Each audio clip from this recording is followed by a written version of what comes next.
Okay, these are simple arrowheads made out of spoons. Well, for this video, this will be a teaspoon.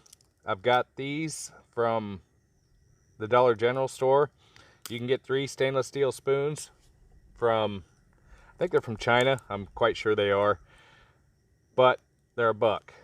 And if I'm going to destroy them, I'm destroying a cheap spoon. Well, or make something else out of them. Okay, for these arrowheads, you basically want to kind of bend them flat a little bit. Find something hard. You can do this with 2 rocks. For the simplicity of the video, I'm using a piece of steel over a block of wood set on the ground. And just flatten it out. This will walk around a little bit. And depending on how good your hammer is, how much weight,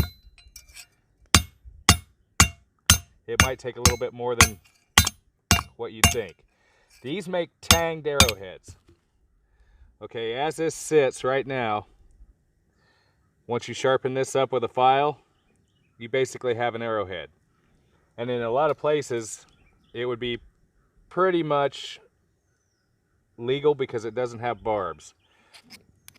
And if you're doing this in the wild, you can mark it and cut it to any shape you want. It doesn't really matter. Once you get in there, you can do all kinds of things with it with a file and a pair of nippers or cutters. Me personally, I just start sharpening them all the way around, because if you're having to use them in a oh shit situation, you want this whole thing sharp. Because once it gets in there, it's going to move around and it's going to cut. And the more it cuts, the more blood loss there is, the faster the animal goes down, and the more humane it actually is. You can tell with these spoons, they've got a relatively decent edge. It wouldn't take long to put an edge and a point on this, but if you sharpen this up to the point, and as you use it and you sharpen it, it'll naturally form a point. Now for the tang, what I like to do on it is at least it out a little more. These can get a little thick. Okay, because you'll have to split the shaft. We'll do that on another video, because I'm going to do a arrow making video. These are just the heads.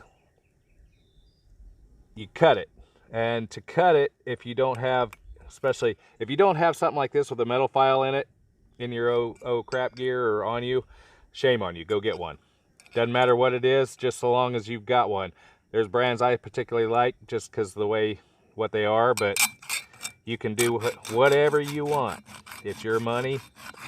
And if you want to go buy a cheap Wally Mart one and it fails you in the field, that's kind of on you. But if you buy a good one, that's not the guarantee that it won't fail you in the field, but it's better. Now, to break these easily, you file a notch in them. You can file them completely through, but that's a waste of time and effort. File a notch in them and break it. Then you can go back in and touch this up because it'll leave a bit of a burr. So you touch that up, and then you go through and sharpen it. And you can get these relatively sharp by doing this.